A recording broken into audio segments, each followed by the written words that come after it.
Dans cet exercice donné à Alix en 2017, en voie PC, on s'intéresse à déterminer les triplés de complexes, vérifiant les trois équations, donc a plus b plus c égale 1, le produit égale 1, et tous les trois complexes de module 1.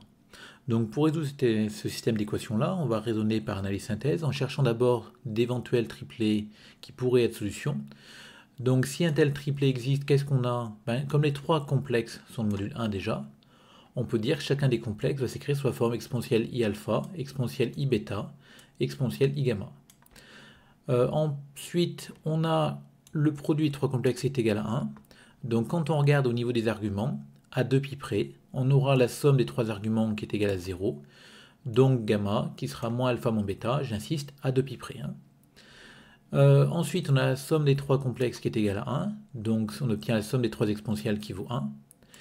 Et comme le gamma c'est moins alpha moins bêta à 2 pi près et que l'exponentielle i fois quelque chose c'est 2 pi périodique, on va pouvoir remplacer exponentielle i gamma par exponentielle moins i alpha plus bêta et on obtient que cette somme là est égale à 1 toujours.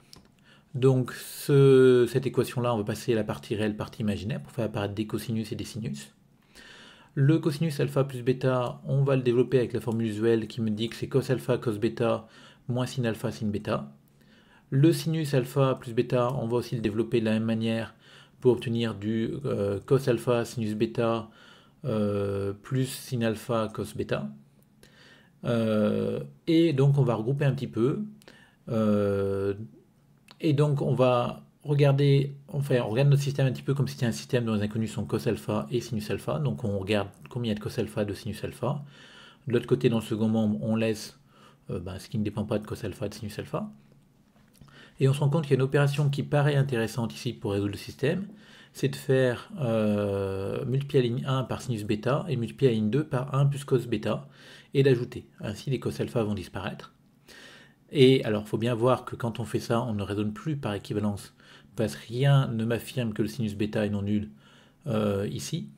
Donc je raisonne, mais par analyse, en disant si il y a une solution, alors elle vérifie ça.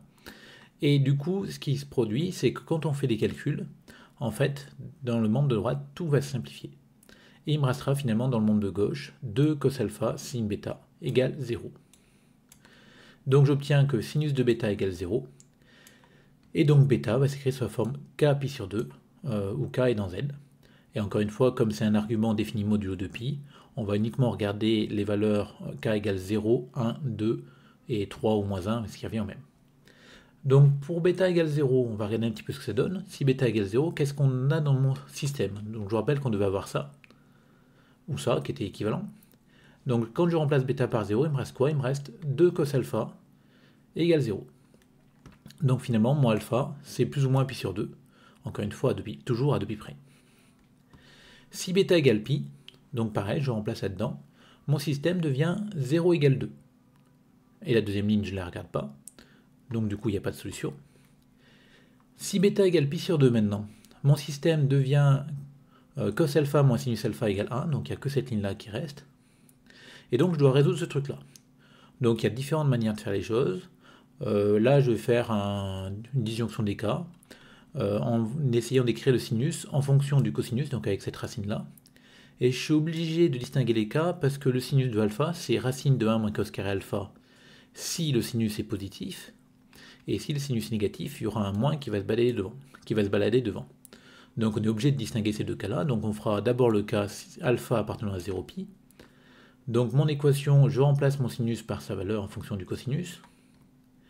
Je passe tout le monde du même côté. Et je me retrouve avec un 1 moins cos alpha et une racine de ce terme-là.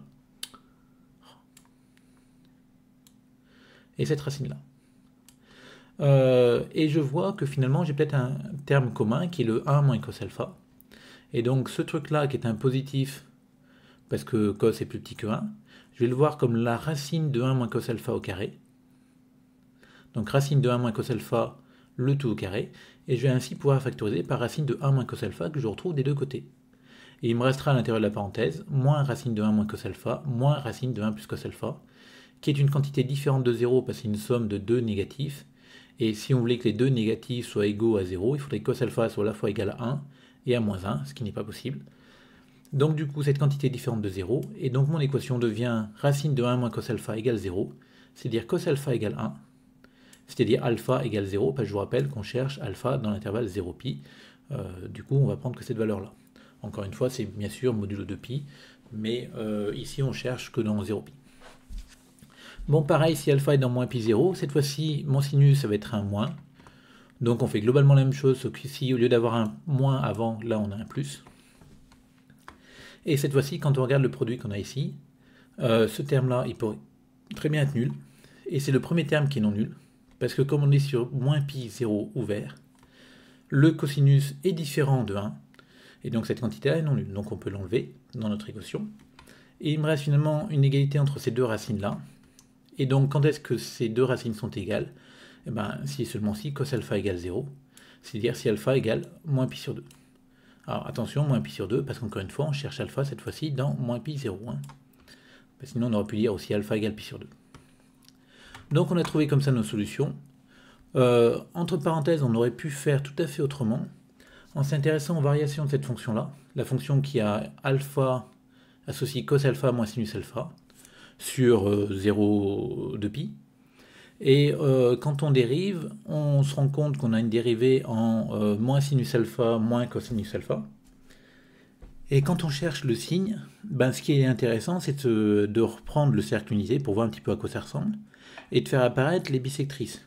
Donc la droite d'équation y égale x, la droite d'équation y égale moins x, et donc les angles pi sur 4, 3 pi sur 4, 5 pi sur 4, 7 pi sur 4. Et on se rend compte que finalement, ça nous fait apparaître 4 cadrans, et on peut regarder le signe de moins cos alpha moins sinus alpha sur chacun des 4 cadrans, et on obtient qu'en fait le moins cos alpha moins sinus alpha va être positif entre 3 pi sur 4 et 7 pi sur 4, et négatif ailleurs, ce qui va nous permettre de faire le tableau de variation facilement, et on se rendra compte qu'on obtient finalement les mêmes solutions. Quand est-ce que c'est égal à 1? Ben, ce sera égal à 1 en 0 et en 3 pi sur 2, donc c'est-à-dire en moins pi sur 2. Bon, en tout cas, donc on a fait 3 cas, il me reste que le dernier, donc si bêta égale moins pi sur 2, ben, mon équation devient cos alpha plus sinus alpha égale 1. On peut faire la même chose que ça, ou éventuellement refaire la même chose avec le tableau de variation là, que je vous ai proposé à l'oral. Et on va obtenir deux solutions pour alpha égale 0 et alpha égale pi sur 2. Donc finalement, les triplés possibles sont, ben, on reprend tout ce qu'on a trouvé. Donc je vous rappelle qu'on avait trouvé que gamma, c'était moins alpha moins bêta. On avait trouvé bêta égale 0, alpha égale plus ou moins pi sur 2. Bêta égale pi, donc pas de solution. Bêta égale pi sur 2, alpha égale 0 ou moins pi sur 2. Bêta égale moins pi sur 2, on avait trouvé alpha égale 0 ou pi sur 2. Donc on donne toutes les valeurs, donc on en a 6 ici. Et après on vérifie que ces triplats sont bien solutions, donc il suffit de réinjecter dans l'équation à chaque fois. Mais ben, tout va bien quoi.